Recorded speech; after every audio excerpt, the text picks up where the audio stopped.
go through the application, structure your business, take the PG, go in there with a 685 plus. And if you're ready to scale your fleet, this is the perfect auto loan for you because you can go ahead and do that same process of the application 4 times back to back in one night and get one hard inquiry. And that's not all. When you go ahead and get approved for these auto loans, bro, none of this is showing up on your personal credit report. So I'm literally spinning the block with 4 cars in one night, right? I'm doing it overnight. Let everybody leave out the office, go through the automated system, and I'm putting 4 back-to-back applications and same information all in one night. You know, get all those approvals. Now I got my approval letter, and I can take that right to the dealer. I don't gotta go in there and haggle with the dealership and get my credit hit 40 times, right? I already got my pre-approval letter. I'm already doing my market research for as far as what car that I want, and this allows me to go right to the dealership in my business name, get 4 cars, walk out. Now my Turo fleet is popping. Ladies and gentlemen, welcome back to another episode of the Marvin Francois Show, your number one source for all things business, finance, and investing. And today is a very special day because we have a guest today who is a Turo master, a car rental business beast. I'm extremely excited to have this gentleman on. I'm here with the one, the only, Ralph Jarvis, a.k.a. my guy Ralph Means Biz. What's going on, brother? My guy. How are you, bro? I'm great. Listen, pleasure to be here, bro. I'm excited to have you. What's funny is, you know, while we was getting set up, Josh was like, "Yo, man, we got another, what I call it, Philly Bull? Philly Bull. We got another Philly Bull, man." I'm excited to have you on, man. I've been following you for some time, and you know, I love the value that you provided about, you know, just leveraging, you know, your business within the car rental space, how to get started, how to scale, and just how to, you know, get a bag, as I call it here on the podcast. Big bag. The biggest bag, you know, and I would be remiss if I didn't have you to come on here and give the game on top of game on top of game for my audience so they could learn, right, how to get started in the car rental space too. So without further ado, let's get right into it. My pleasure, bro. Let's do it. So before we get into the game, for those who don't know, take a minute to let the people know who you are, where you're from, what you do, and how you got your start. Yes, sir. So as you said, my name is Ralph Jarvis, a.k.a. Ralph Means Biz on the socials. I'm from Philadelphia, PA, Philly in the building, you feel me? Let's go.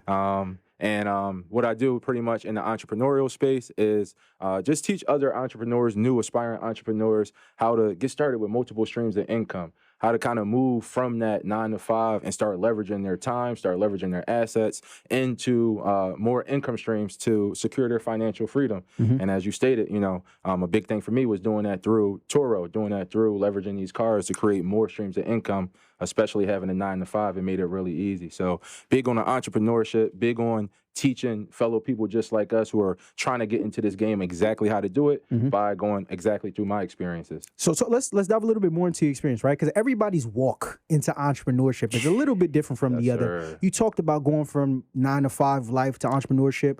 Talk a little bit about, you know, first and foremost, how you even got into the entrepreneurial space from your 9 to 5 job. Walk us through that. For sure. And, you know, I preface by saying, bro, I'm heavy on authenticity, transparency. So everything, you know, we talking about, I mean, I'm keeping it all the way 100 with you. So, you know, I'm still making that transition from my 9 to 5 into entrepreneurship, which is why I'm super, you know, heavy with giving this back, right? So for me, you know, I took what you say, the traditional route, right? That school route. So kind of coming from low income, single mom home, you know, all I knew was school, sports to try to get to the next level so I can give back to the family, right? Right. So coming from Philly, I actually graduated from Temple University in 2016. Went right from college straight into the corporate finance world. And got my credentials and became a financial advisor. So, you know, my degrees in finance, everything I really did since I was a youngin' was all about numbers and just building money and wealth. So I found myself in the corporate space for, you know, 5 to 6 years. And, you know, the crazy thing for me was, you know, I'm a financial advisor. I'm talking to people every day with hundreds of thousands, millions, giving them advice, you know, stocks, investing, life insurance, everything, certification, Series 7, 63. But it was still bugging me that, bro, I was going home every day, back to the hood, right? Seeing all my homies, and we still all in the same position, right? Right. I'm coming home from a 9 to 5. I got the suit on, right? I got the slacks on. So I come to the hood. They're like, damn, what's up, big baller? Right. Blah, blah, blah. Meanwhile, I'm living check to check, right? I'm still struggling. I feel like, you know, a lot of these people have more money than I did, right? Because I got so much responsibility with the housing, the car note, everything, right? So for me, it was the bridge from I'm in a 9 to 5 working corporate finance, which I felt like was my dream. I've been working 15 years for this, but I still couldn't get over that hump, right? I was still living check to check. So, you know, I felt like that was just taking me to a dark place. It was creating a lot of stress. Right. It was affecting my relationships and just my overall trajectory in life. And I feel like, going through 2018 to 2019, I was, like I said, in a dark place. And I feel like God came through and he put the right people in my life. Right. And having the right people in my life started really giving me a direction and started showing me what my true value was. Right. And in doing that, I started to learn more about entrepreneurship. I started learning how to leverage my time and my own value. And then, from there, the rest is history. When you really start locking in, you start learning. And that's when I went on my entrepreneurial journey as far as, learning maybe what is my skill set to what I can do outside of my 9 to 5. How Right. can I leverage my skill set into a bigger income Right. and start generating wealth? And it was only right. I was a financial advisor at work. So when I started getting into the entrepreneurial space, it was like second nature to me. I'm like, this is exactly what my people been missing. Right. This is exactly what, my people need. And as an advisor, I'm talking to people with millions of dollars. How about I give this game back on how to create individual financial freedom to my people? Come on now. Right. So I went from, the higher level of millions and talking to a different demographic to bringing it back from where we're from and giving them the advice of entrepreneurship. And that's what I still do to this day. Is all I do is I'm going to just give back my journey. Right. I'm documenting my journey and giving back to the people exactly the steps to at least get to where I am. Right. Man, hold on, brother. I love that. That is, that's truth. And like you said, there's nothing more authentic than that because, it's all about using your journey and the steps that you've taken to get to where you are now and taking that same expertise, experience, information, and that all of that culminate together is value that you're able to provide to people that look like you, people that look like me, that want to be where we are and beyond, and giving them that stepping stone to get to that next level, right? So you talked about working that 9 to 5. You got the slacks, you got the tie, you coming back to the hood looking like a well-dressed Philly bull. Man, they was calling me Ghost out there. Yeah, you understand? Looking like Ghost from Power, Ghost the bull, you understand? You coming back to the hood, but you still living check to check, and I'm sure you're going to sleep at night like, yo, something's not adding up. This is not, the math is not mathing, right? Eating away. Why, once you decided, you said it was 2019 when you started to get into entrepreneurship. 2018, 2019. 2018, 2019, you decided you wanted to go into entrepreneurship. We're in a social media era. I'm sure you see all these different lanes that you could have possibly got into, right? Real estate, stocks, e-commerce, all these different things. You chose the car rental space. Yep. What was it about the car rental space for you that was like, you know what, this is where I'm gonna plant my flag? What was it about that? So let me start by where I started on my journey when I first started going into entrepreneurship. To be honest, my first goal was real estate. A lot of people around me, they were in the real estate space, real estate agents, owning real estate.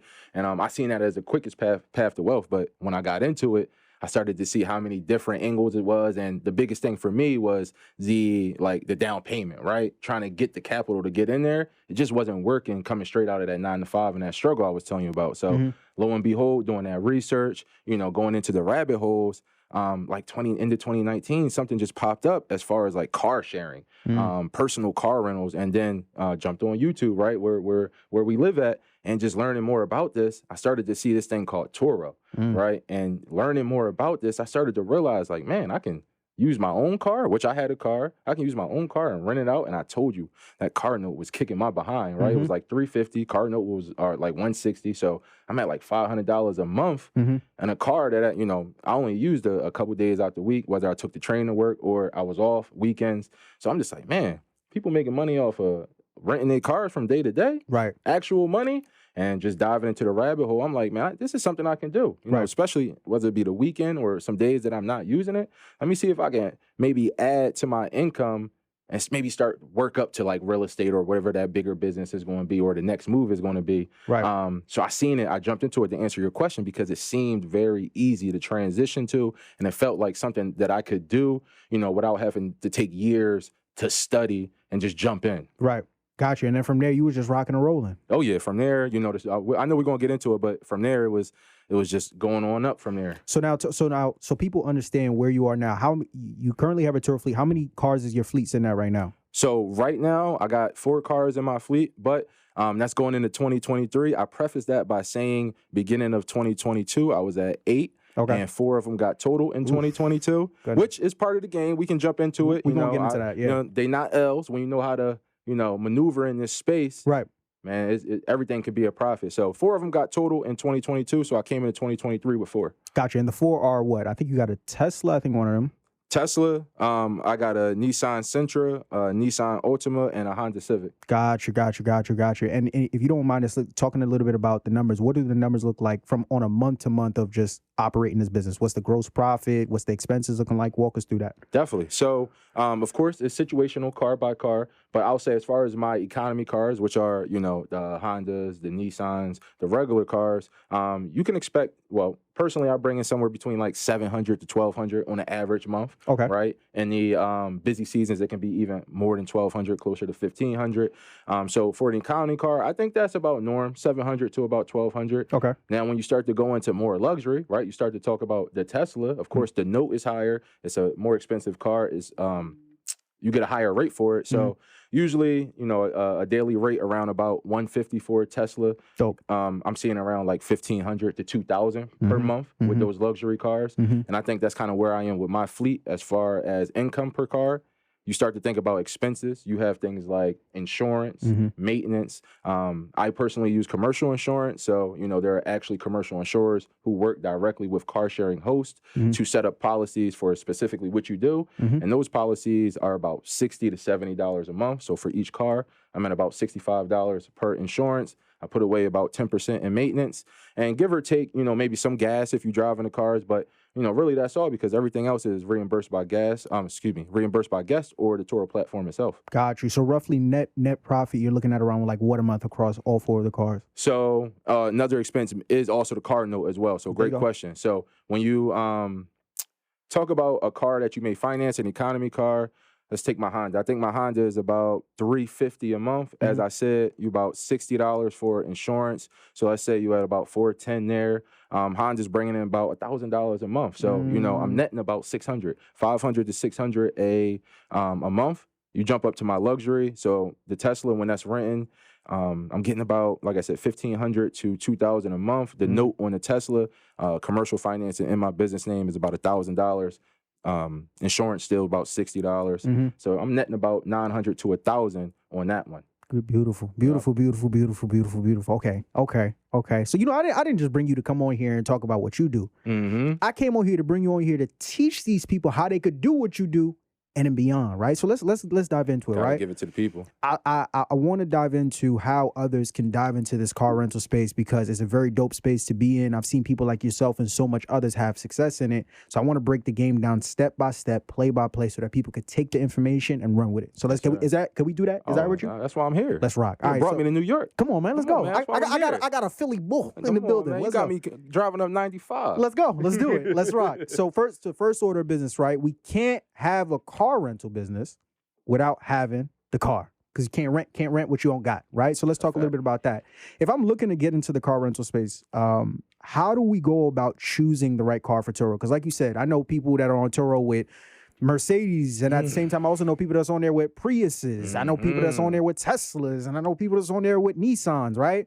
If I'm, John Doe from Idaho, and I'm trying to figure out what's the right car for me to choose to get on Turo, how am I able to determine that? Walk me through that. First thing we doing market research in Idaho. You feel me? I love it. We seeing what's popping in Idaho and what's right. going on out there. So first of all, as you said, a lot of us live in this social media world. So a big thing with the car sharing space is, you're seeing a lot of people on social media with these Lamborghinis, with these Rolls Royces, with these luxury cars, like you said. So the first thing you want to, do is do that market research and understand what segment you want to be in, right? Right.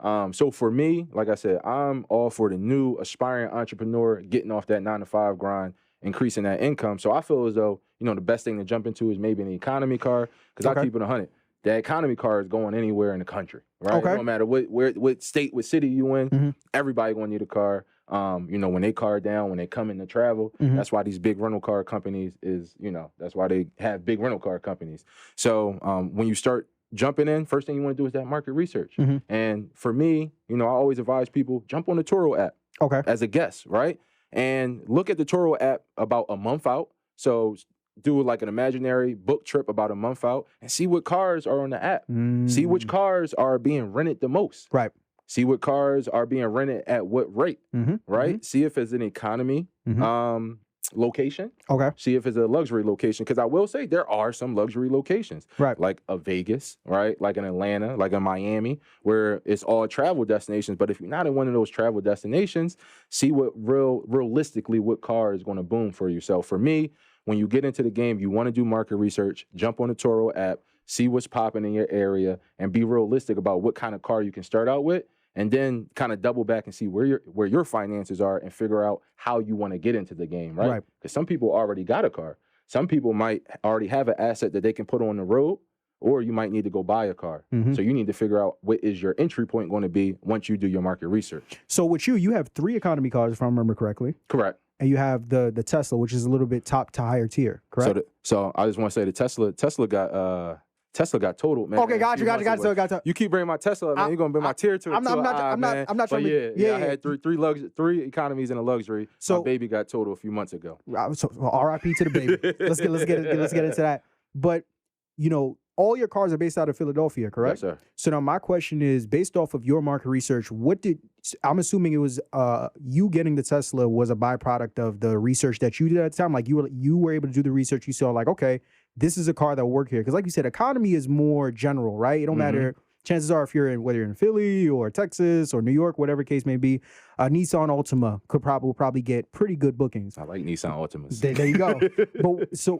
But when it came to you getting Tesla was a byproduct of the market. Was it? What did you see in the market research that you did? You were like, nah, I think I can make this work here. Definitely. So, and this is another reason why I love this game, because you have so much flexibility. So not only and this is late 2020 going into 2021 when I got the Tesla. So it was a little bit different market now. You've seen a lot of people with Teslas now, right? Right.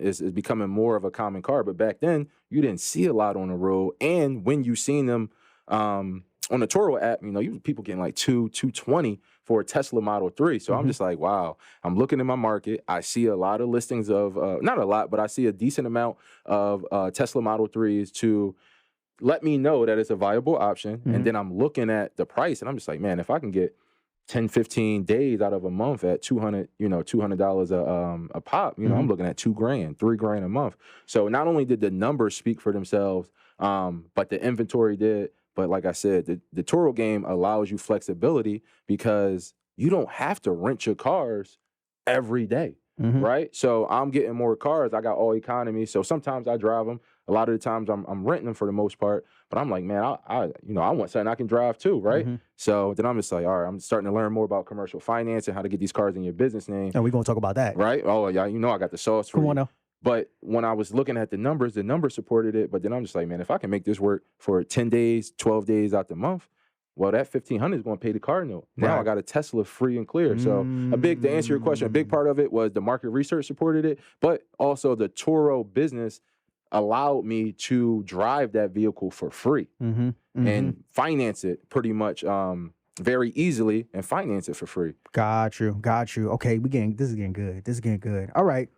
So we have an idea now of what we're supposed to be looking into in terms of different moving factors and variables about choosing the right car for Turo, right? Now, once we have an idea of, potentially what car we may be looking to get, let's say we want to start off using economy cars. Where do we go to find these cars? Where are we going to purchase these cars? I hear different things from different people. Some people talk about Facebook Marketplace. Other people talk about going to the dealership. From your personal experience, talk to us a little bit about that. How do we go about finding where we can buy these cars? Great question. So the undertone for this game is flexibility or options, right? When you get into this game, something I love about it is it provides you a lot of options. So like you just said, there are things like Facebook Marketplace. Understand there are many ways to own a car, whether it's in your personal name or your business name. It's a lot of ways to buy them, right? So a couple ways, like you said, you can buy them outright. If you have that capital, you can go ahead and Facebook Marketplace. One of my gems, I teach this a lot to my car sharing members is, somewhere I've had a lot of luck with is auctions. Right? So Facebook Marketplace, private sellers, and auctions, all cash cars, right? You can buy those, get those right in your business name. Then the other way you have is that commercial financing to where you can go right to a lender and get approved in your business name, and then you can take those right to a dealership and go ahead and get something right off the lot. With the auctions, I believe do you need a license to go to the auctions, I believe? So there are two separate types of auctions. There's a dealer's auction and a public auction. For the dealer's auction, which is where you get it for the super low, you can get things in bulk, right? They get the best deals. You do need a license. You need a lot. It's a lot that goes with that. But I would just go to the public auctions. You don't need any license. A lot of it through the pandemic was online. So literally, I'm sitting in the crib on the computer and I'm just bidding on cars, buying them online, going to pick them up the next day. Okay. So we getting there. All right. Okay. So like you said, buying them outright, like you said, Facebook Marketplace. What about, is Craigslist a viable option? Or is that too so sketchy? that's what I'm saying. So like the private sellers, you get private sellers from Facebook Marketplace. Craigslist, Craigslist can be a little shady, but you always got to do your due diligence. Facebook Marketplace too, you got to do your due diligence. So private sellers, I would say, is the biggest one. Is you just finding somebody around Facebook Marketplace or somewhere like Craigslist. Got you. Okay. So now let's say we decide that we want to go ahead and finance a vehicle that we're looking to put. We say we want to finance a Toyota 20, whatever the case it may be. One thing I've heard a lot more and more when it comes to getting in the rental space is getting a car in your business name, things like that, right? Let's talk a little bit about that. When it comes to, let's say I want to go the route of financing a vehicle, right? Is it better for us to finance a vehicle that we're looking to get our car rental business started in our personal name or in our business name, and why? So, excuse me. Great question there. If you have the option to, you should do it in your business name, especially as you're moving into entrepreneurship, you're becoming a business owner. The goal here is, we want to get as many assets out of our personal name into our business name as possible, right? Like a boss, like a CEO, you want to take that liability away from yourself and put it in your business name. So if you have the knowledge, you have the resources, I always advocate for people to go ahead and start that business and start getting cars in, structure your business and start getting the cars in your business name. But it's not always that easy, right? It's not always that cut and dry. So even myself personally, as I was still learning the game on how to do commercial financing, I started with buying a car in my personal name, right? So I don't want to, take away from people who may have to get that first car in their personal name, right? It's definitely doable, but the most optimized way is to get them in your business name with the strategies that we use. Got you. So let's. I want to learn the strategies. I want to learn the strategies. No cap. Let's walk me through that. How do I, step by step, foot by foot, how do I go ahead and get a car in my business name? What does that process look like? Good question, bro. So we call that process when you get the car from a lender to put it in your business name is commonly referred to as commercial financing, right? So that's a commercial financing strategy. The first thing you need with that, of course, you need the business, right? So we want to go ahead and start that business. I'm a big proponent of LLCs, especially for new entrepreneurs. Simple to start, easy, not too much of a money burden, right? Easy to form. So start that business. After that, you want to structure your business, right? This is a place where I see a lot of entrepreneurs slip. And when you go ahead and put that loan request in, it's an instant red flag, instant denial, because the business isn't set up right. So once you get that business, you want to make sure you have a few things in place. Of course, that certificate of organization, your state document, you want to have that EIN. Then you want to go ahead and put some kind of some foundation around that. So a big thing that people slip up on is that business address. I did it as well. My first business, my first LLC, that thing was at my mama's house. You feel me? Right. Lender look up my business. Look up my business on the app. They gonna see my mom crib. So first thing I want everybody to do is go ahead and get that virtual office. There are buildings or companies that have buildings that will collect your mail and let you use your address. So I go virtual office after that. Then you want to go ahead and structure kind of that digital footprint, right? So if that lender go ahead and look up your business online, they see a fully functioning business. Go ahead and get that domain. Get your business email so you can put that on the application. Get a little one-page website. So you got an actual business starting to form around that, right? Then beyond that, you want to go ahead and set up that business bank account, get that going, and then you kind of fully in the game at that point. Get a business phone number, of course, that kind of goes in with the business address, right? That's the structure for your business. After that, well, I actually like to say simultaneously. This is where a lot of entrepreneurs get caught up too. It don't matter where you go in this space, right? As many assets that you get in your business name, personal credit is always going to be key. Okay. And coming out of my corporate world, bro, I was 5 years in as a financial advisor, bro. I had like a 590. Really crazy. I'm literally giving people $100,000 million advice, retirement plans, insurance, bro. I'm out here with a 590. Crazy. Bro. So I say, as you starting to structure that business, as you structure it, get that credit right. Because I know a lot of people where we from, we didn't get taught credit. We don't really know how to maneuver with it or the importance of it. So go ahead and get that credit right as you're simultaneously structuring your business. And after that, you got two things in place, which is the personal credit and your structure LLC. And that's how you get your funding. In this case, a commercial financing loan. And now you're ready to go to the lender.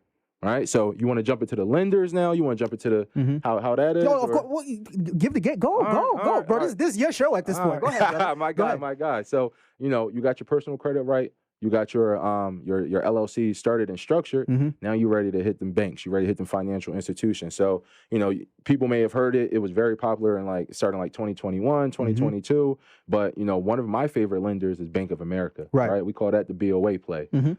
So pretty much what this is just a bank, and they're giving loans, auto loans, to business owners, right, to increase their fleet. Now, everybody might not have a car sharing business. Some people have, trucking business, moving businesses, right? These are all types of vehicles, but they're specifically designed to go on your business name. So it's called a Bank of America Business Advantage loan. Okay. Business Advantage auto loan. Say that one more time. Bank of America Business Advantage auto loan. Got you. Right? So you can, super simple. You can go right on the website, Google that, go right on the website, and this is where you submit the application. Now, we did all that front end work because that's all they're asking, right? Right. A lot of times when people go into lenders, these lenders, they're going to the wrong one. So these lenders are like, yo, where are your tax returns? All right, we need to see your business, made so-and-so so we can, secure the loan, right? You got to show me that you're proving something. So a big thing with me was finding what we call no doc lenders, no documentation lenders. These are essentially financial institutions who will give you these loans, give you this business credit without necessarily checking your tax returns, without necessarily checking your business's profit and loss statements. And I need that. It's my first year. At that point, it's my first year in business. I don't got none of that, right? I'm still trying to figure out the taxes. So the fact that there are no doc lenders, they got to be basing it on something. Right. Now, this goes back to where I told you, let's get that personal credit right. Yes, sir. Right? Yes, sir. So what they use is what you call a personal guarantee, which means you are the person guaranteeing this loan on your business, right? So they don't need those documents because they're about to hit your credit and see if you're a good lender personally as the owner of the business. So you structure your business, you put all that information in the app, you go through, you get your PG. Once they hit your PG, they spin back with an approval. Like I said, if you do this stuff that I'm telling you, I usually recommend about a 685 or above to go through a play like this. You go through the application, you submit it, and then that's when you kind of start to get things in your business name. But you can probably go to any bank, and a lot of banks and go ahead and get these commercial loans. A lot of them offer them. But the reason I like this BOA play is not only because it's super fast and it's simple, but bro, you got to start to really manage and, kind of finesse with your credit, right? I want to get the most out of my credit without, taking the most hits. So a golden key about this Bank of America play is that you can literally submit up to four back-to-back applications in one night and get one hard inquiry. Say that again.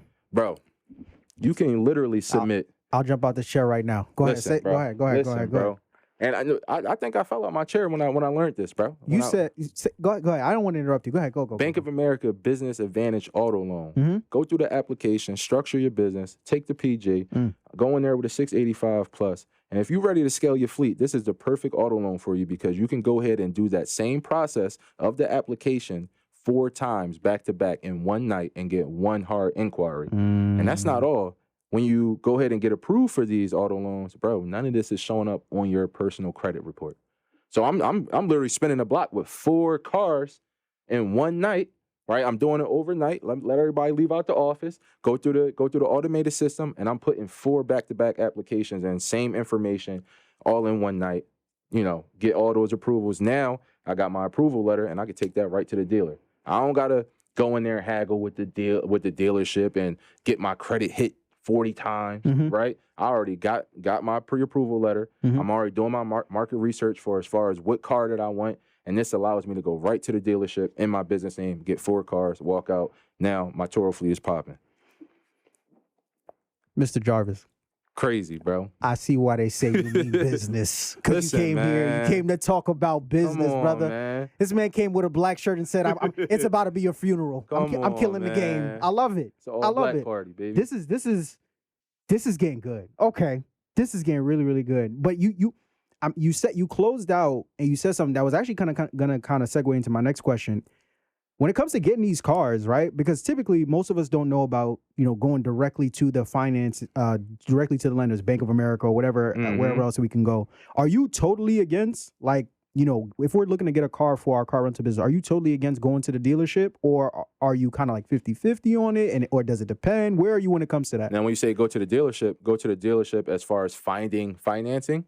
Yeah. No, I'm not.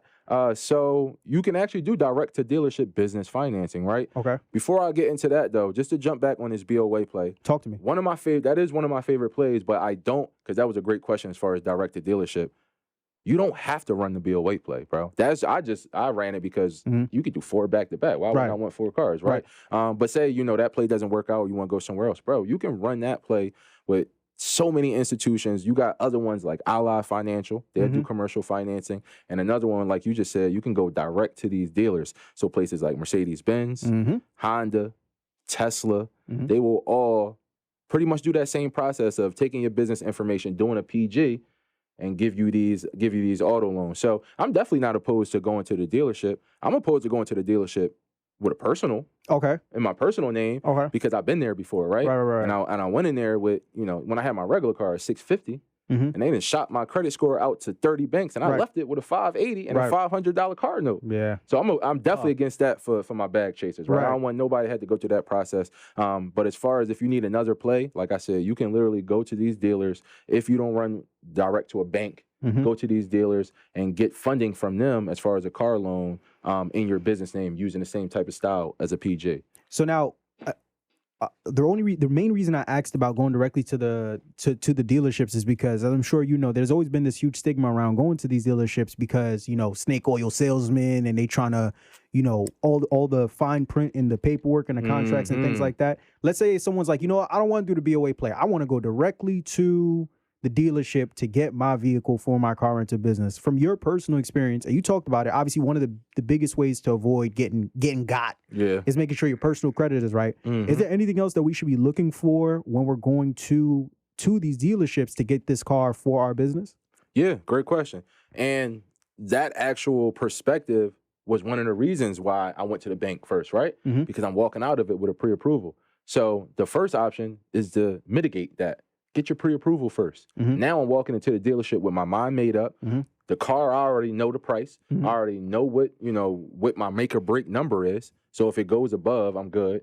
I know how much I need to hit to make a profit, right? So there's really no way you can finesse me if I already did my research and I already got my pre-approval. I'm just coming to buy the car. I don't need you to sell me on this. I don't need you to sell me on that. I already got my mind made up. So that's the number one way to mitigate, getting finessed, is have your pre-approval.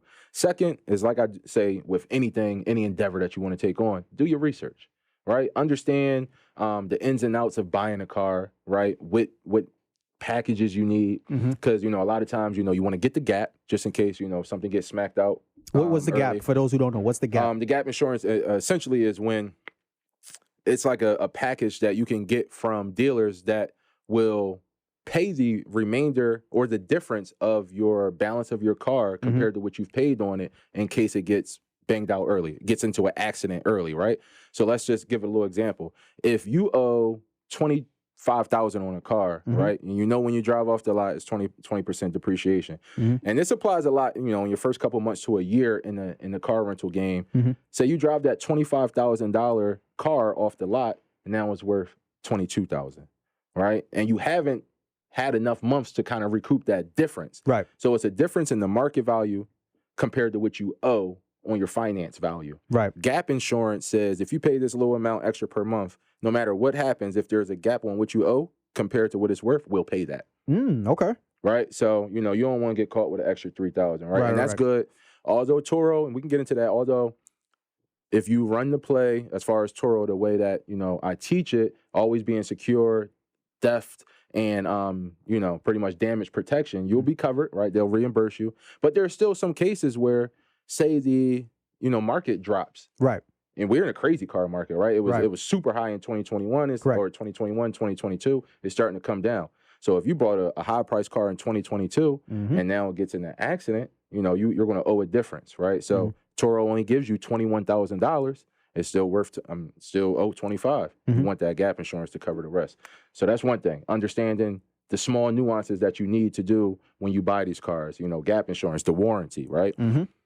I usually get a warranty on my cars, right? First of all, I'm running this BOA play. They're going to put an extra little 10% into that loan. So they're going to give me 110% of my vehicle value to account for things like gap insurance, that warranty, and the extra taxes, right? So my lender already paid for this stuff. It's going to be incorporated into the car note. So I want to go ahead and get that warranty. So oil changes are covered. So, you know, if you know, I get a little chip or, you know, a little you know, damage like mechanically, I can bring it right into the shop, right back to the dealer and get it fixed. As opposed to having to go to Midas or something and getting taxed. So just understand what you're, you know, going for, understand what comes in with the package, and do your research. That's one of the biggest things for me. Well, I'm about to stop doing YouTube and just start a car rental business. I'm about to stop doing YouTube and start a car rental business. You're giving away all the game. You know that Turo just opened up in New York too last year. You know what I'm saying? The game is over. New York student has been super happy, man. Right, 100%. Okay, this is getting really, really good. This is getting really, really good. So now, you know, I was talking about kind of trying to avoid getting got by, you know, going through the dealerships, the snake oil salesmen, things like that. But like you said, there's so many different avenues for us to get that car for our car rental business. Okay. Going back to what you said before, the private sellers, right? You know, we see the commercial, show me the Carfax, right? Things of that nature. If we're getting a car from a private seller, what are we doing to make sure that they're not selling us a beater? Right, a little lemon. Yeah, there you go. There you go. Lemon. There you go. Lemons out here. There you go. How do I avoid that?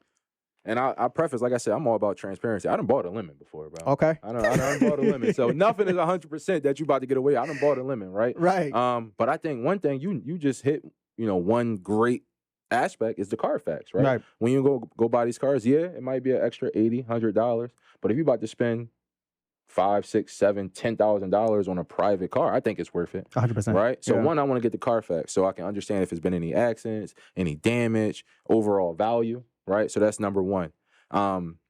Then essentially, a big thing for me, I always got a mechanic on deck, right? So that's something you want to have in your car sharing business too, not just the buying aspect, the owning aspect too. Right. You want to have somebody you can call, come up, change those brakes, if you don't do it yourself, change the oil, do the little fixes. So bring your mechanic, right? I want to get my Carfax, make sure everything is okay. Now I'm bringing my mechanic with me. We're going to do a quick inspection. I might actually take it to a little place, do an inspection, right?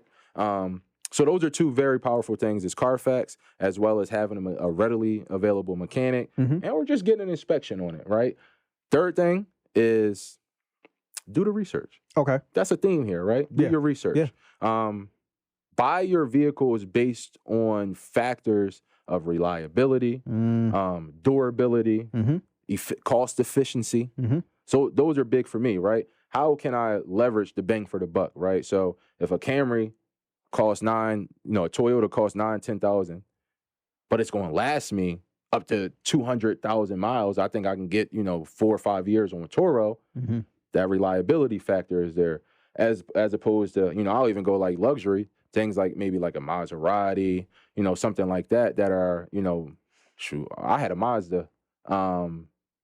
Mazda Ford Focus, and they just kept hitting me with the maintenance, right? So after that, I'm like, man, I'm going for all high value reliability cars. So long story short, I want you guys to look for reliable models, durability, and ones that you can leverage, maybe like a lower cost entry barrier into long-term profit on Turo. Got you. Right? So that's big for me. What can you buy at a lower price where you can make that back in a few months, and it's going to last you, so you can run that bag up on that vehicle. This episode of the Marvin Francois Show is sponsored by Takeoff Financial. Do you have bad credit, but are you looking to get it restored? Then look no further than my credit restoration company, Takeoff Financial, where we specialize in removing late payments, charge-offs, collections, repossessions, evictions, and so much more. All you have to do is head over to takeofffinancial.com. I repeat, that's takeofffinancial.com, where you can book a free consultation with one of our credit experts so that we can help you get one step closer to your credit goals. That's takeofffinancial.com. Let's help get your credit score to the moon. But back to the episode. No, not just run that bag up. Run that bag. That's Big what bag. The biggest Big bag. bag. You understand me? Okay. All right. Okay. You said something good. You were talking about how, not just having things in the buying process to ensure that you're not buying a lemon, Exactly. but getting things as well in the ownership process or the ownership part of the business as well. Once you got your car, having certain things in place to make sure that, we're protecting our asset, right? Our business is properly structured to where nothing is stopping the bag, the biggest bag. The biggest. You understand? Let's dive a little bit more into that. If let's say, Ralph Means Biz just gave all the game. I got the car. Thank God I didn't buy a lemon. You understand?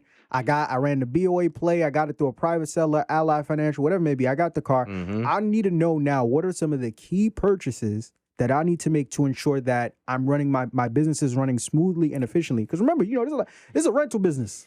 You got a lot of crazy people out there that don't care about your Nissan Altima or your Tesla Model X as much as you do. So I got to do what I need to do in advance before I give the car to those people to make sure it comes back in one piece. Facts. What are some of those key purchases that I need to make once I have ownership of my car to make sure my asset is protected and my business is running smoothly? Facts. So you made a great point right there. Nobody, almost 99% of people are not going to treat your car the way you would treat it, right? Just imagine. I mean, I did it when I was young too. Like when we go rent them cars. Yeah. Sure, I'm going crazy in them, right? I'm just gonna bring it back. So first thing you want to do is just have the kind of that protection there, right? The protection. If anybody does anything with my car, tries to take my car, I'm always in control. You always want to be in control of your assets, asset protection. Facts. Right? And we're going to do that in this car rental space with a GPS and kill switch. Beautiful. Like anytime I talk to a student who just bought a vehicle, first thing you need to do before you list it, get that GPS, get that kill switch. Okay. And essentially what that is a device that can get hardwired in your vehicle. There are some ones that you can kind of plug in that OBD.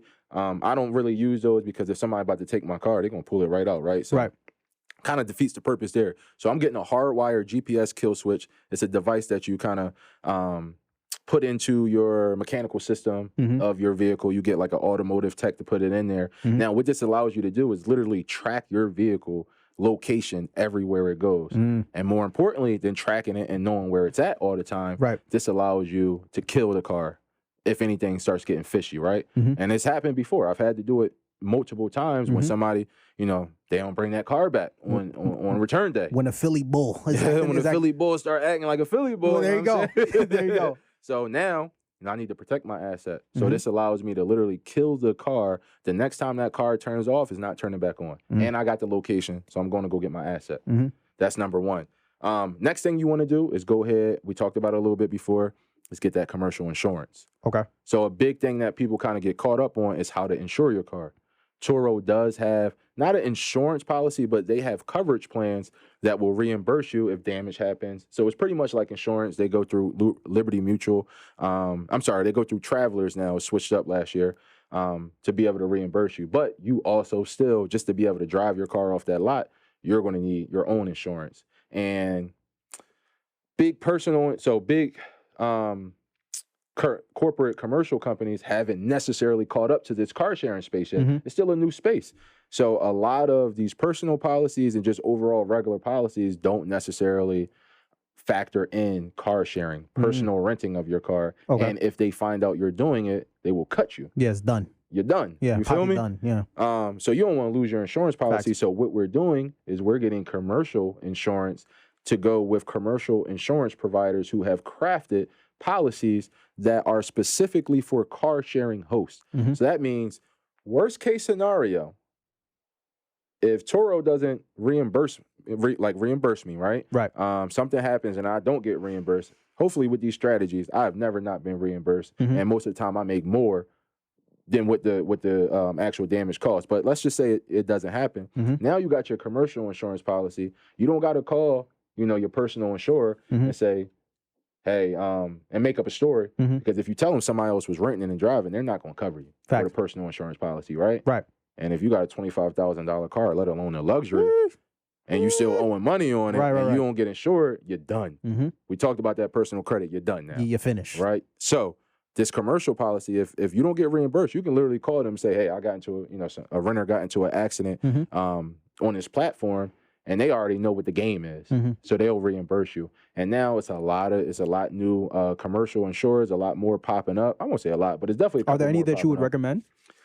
So personally, I use a commercial insurer called ABI, American Business Insurance. But say it again. ABI, American Business Insurance. You know what I'm saying? I'm only going to say it twice, so make sure y'all listen. But the good thing is this car sharing game is expanding now. So more insurers are starting to see the opportunity of getting into it, and they're starting to craft policies around it. So ABI isn't the only policy out there now. A new one that's out there now that a lot of people are using, not only for Turo, but for personal rentals, is Lula. Okay. And another one that I've heard about is Liberty Mutual as well, too. So they actually have, some policies, those companies that will work with you as a car sharing host, and if something happens, will reimburse you without cutting you. Beautiful. When it comes to you mentioned the GPS and the kill switch. Are there any personal brands that you would recommend? I've heard a couple like Gold Star, Spirion, something like that. Do you have any that you would recommend? Gold Star, Spirion. Gotcha. That's what I have in 3 of my 4 vehicles. And I started out with one I call one called Pastime. Okay. Still same, very similar. Very similar. The difference for me was, so to answer your question, those are 2 for our listeners right here. We got Gold Star Spirion and we got Pastime. My personal preference is Gold Star Spirion. If you guys go out there, mention your boy. Come on now. Right?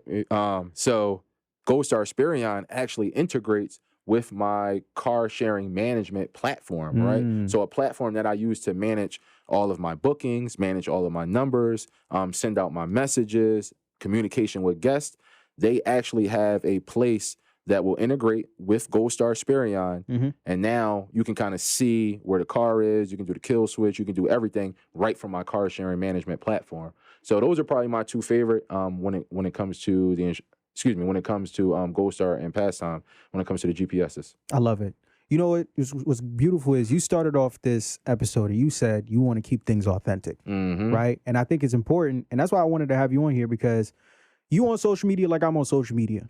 We see a lot of people in the entrepreneurial space. Everybody posting Stripe deposits. Everybody posting bank accounts. I want to hear about the L's, man. I want to hear about the losses that y'all are taking, the money that y'all are losing. Because if you selling me a course, if you selling me a mentorship, I need to see both sides of the coin before I jump headfirst into this, right? And you like you said from the top of this episode, you kept it very transparent. You said coming into this year, last year, which was 2022, you had how many cars I got told? 4, bro. Let's talk about that. What's the dark side of this business that most people aren't talking about? The headaches, the crazy renters. Can we dive a little bit more into that so people really understand? We talk about the good. Let's talk about the bad. What's the bad side of the car rental business and not enough people are talking about? Definitely. That's a good point right there. Now the funny thing is, I wouldn't necessarily say these renters totaling my cars is the dark side. Okay. Honestly, I made money off of every one of those totals, more than I paid for. Oh, talk about that. Remember I told you 2022, 2021, car prices was crazy. Right. I bought most of those cars 2019, 2020. Specifically, let's do a little case study. 2020, one of my first vehicles for Turo was a 2018, this was 2019, but it was a 2018 Chevy Malibu. Okay. I bought it directly from Hertz for $17,000. This was my baby, too. This was my first car on Turo. It was early in the Turo game. Nobody really knew about it. I was making like $1,500 a month on this vehicle, right? So it was going strong for me. Here it comes 2022. Now from 2019 to 2022, we went through the pandemic. We went through a lot of changes in the market, and we started seeing those car shortages, which means car prices went up. Right. So at that time, that same Chevy Malibu that I bought for $17,000 is now worth $22,000, right? So now I had a irresponsible renter.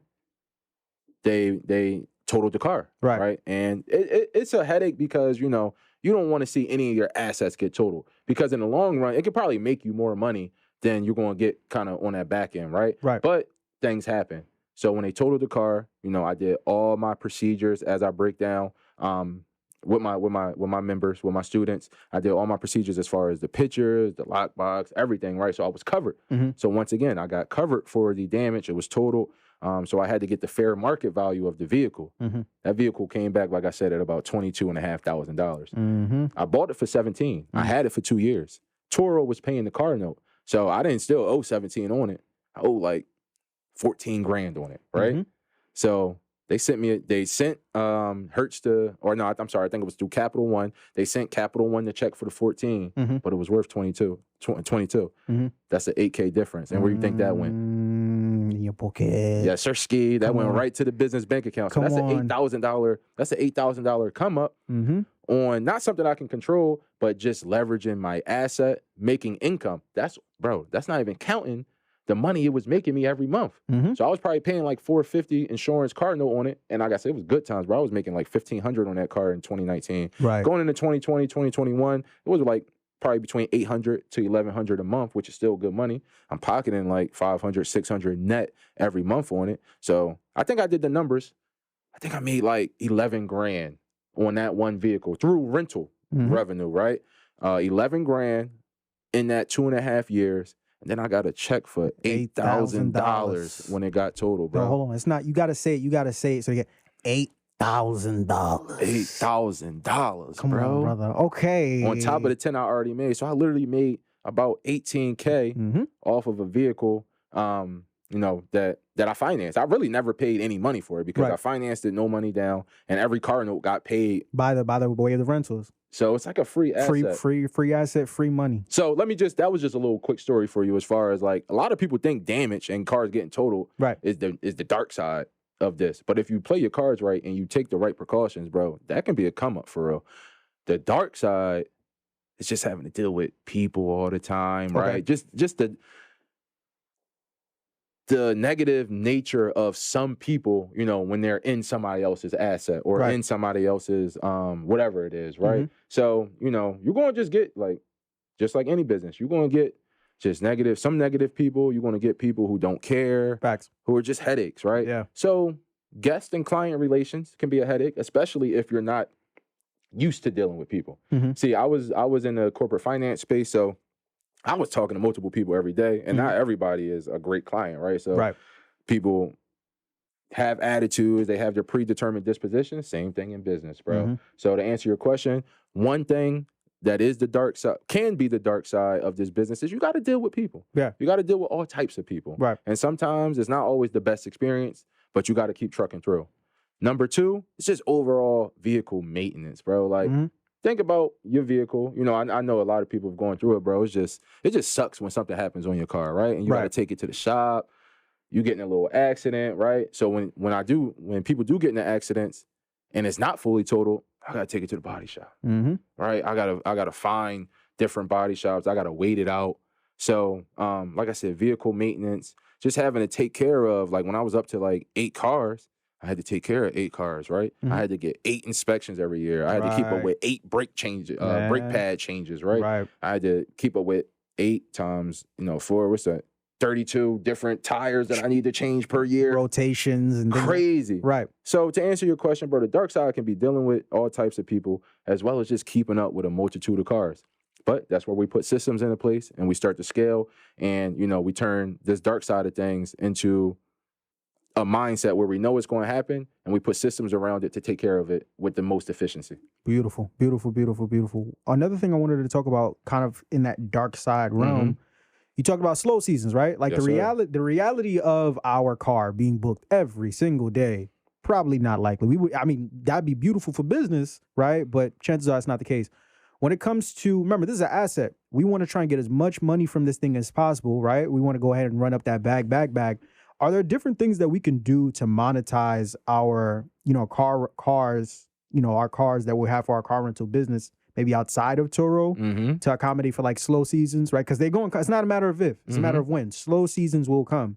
Are there other things that we could do to monetize this asset beyond just Turo to make sure we still have some type of income coming in? Definitely. First of all, understand when your slow season is. Okay. We on the East Coast, so our slow season is usually around this time, right? The Decembers, the Januaries, wintertime when a lot of people not traveling, a lot of people not going out. Right. So understand your location as opposed to somewhere. I got students in Phoenix.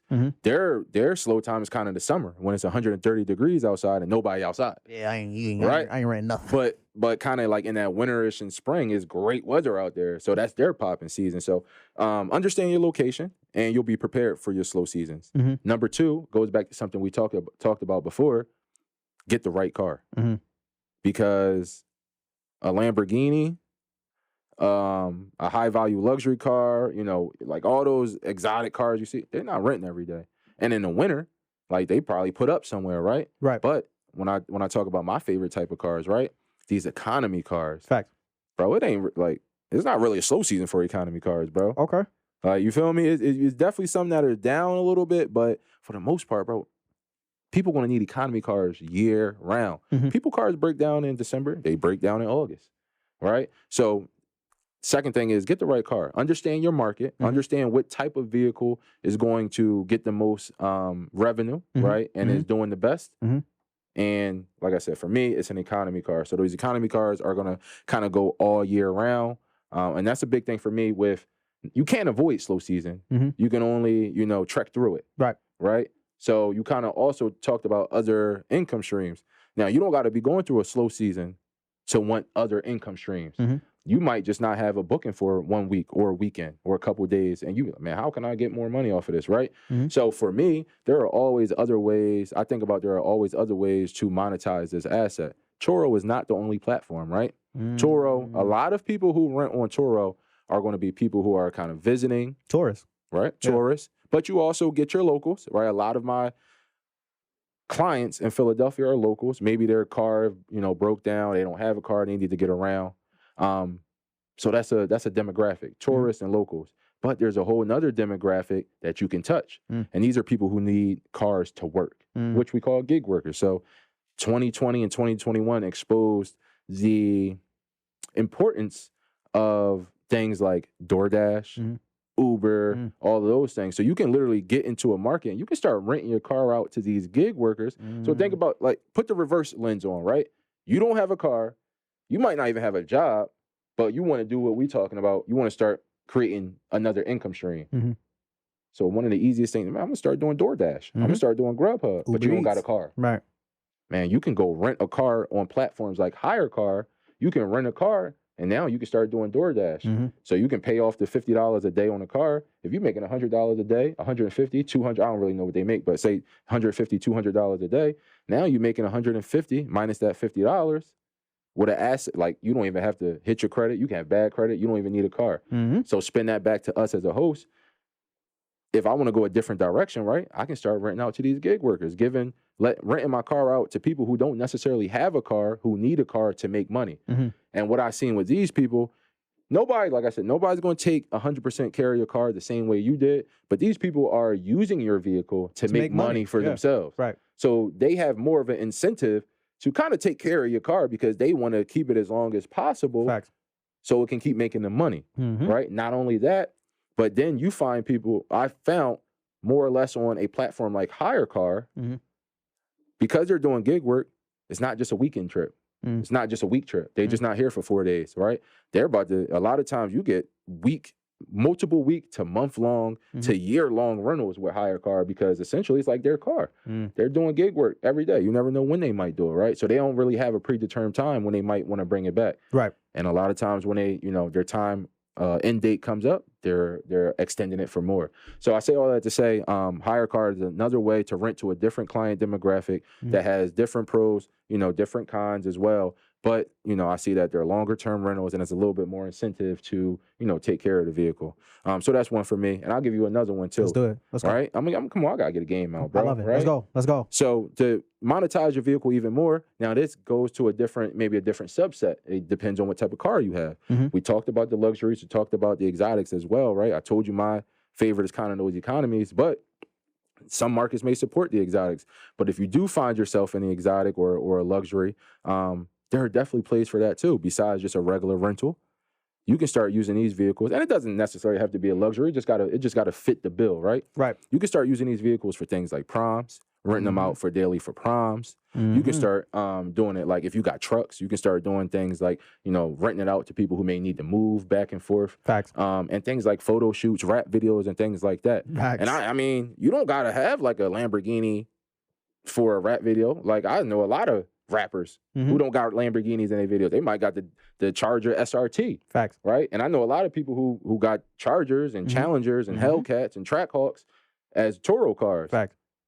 Why not rent it for a day at a music shoot? Why not rent it for a day, you know, for a prom or something, and still make that $200 a day and not kind of have all that other risk tied into it? So those are a few ways, man. It's not all just about Turo. We could turn these cars into assets multiple ways.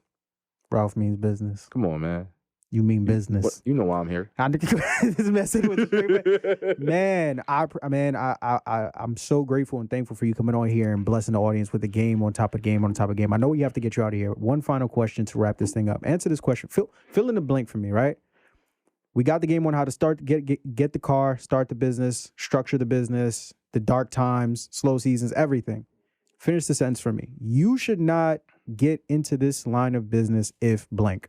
You are emotionally attached to your vehicle. Okay. Talk a little bit about that. If your vehicle, you know, I've been calling my cars my baby, but they my babies because they make me money. Right. All my money making babies. Right. But if you as a regular owner of a vehicle are getting into this game and you love your car, you love to drive it. You love the way it looks. You love, you know, to sit in that seat and the way it smells in there, right? This game ain't for you. People are going to take that car and they're going to do anything, right? And it's not going to come back the same way you got it every time. But that's just a part of the game. If you do the right steps, take the right steps, Turo's going to reimburse you. You're going to get paid for everything, right? Right. So you have to start understanding your car isn't your baby that you love and, you know, cherish so much. It's an ATM. Right. It's an income stream. So when you start looking at it as an income stream, all the small things don't matter. All the little scratches, the little dents, little accident, you know, things like that. You got to be able to take those things in stride. Right. And understand what the end game is. The end game is to make profit. The end game is to create wealth and take this, you know, to another lane and expand your, you know, your business even more, right? So as I said, if you're emotionally attached to your vehicle, car sharing is not for you because things are going to happen and you got to take those things, you got to apply the fixes and keep it rolling and increase that bag, secure that bag and run it up. That bag. Big bag. Ralph means business, man. Let the people know where they can find you. Close us out. Yeah, definitely. So, as you said, bro, I'm at Ralph Means Biz on every social media channel, Instagram, Twitter, Facebook, definitely YouTube. Find me on YouTube. That's where all the long form game is. And if you are more interested in jumping into Turo, into all car sharing platforms, you want to, you know, leverage this into a bigger bag, or even just you might have another business and you want to get these cars in your business name for a different method. You know, we do have the car sharing master course where I'm giving all this game in depth from A to Z on how to get the cars, on how to manage the cars, asset protection. And that's going to be in the description of this video. Yeah. Okay. I mean, I hope so. Oh, no, it's not an if. It's a matter of it will. My dog. I got you. So, yeah, make sure y'all tap in if y'all want to learn more. But that's where you can find me, at Ralph Means Biz. I love it, man. I appreciate it. And like I said, I appreciate y'all for tuning in to this episode. If you haven't already, you already know the drill, man. Take a second, take a minute, take an hour out of your day right here, right now. If you haven't already, to just go ahead and slap the like button and show this video some love. As always, I'm Marvin Francois. Ralph Means Biz. Y'all have been good. We've been great. This has been amazing. And as always, thank you. And God bless. I'm out.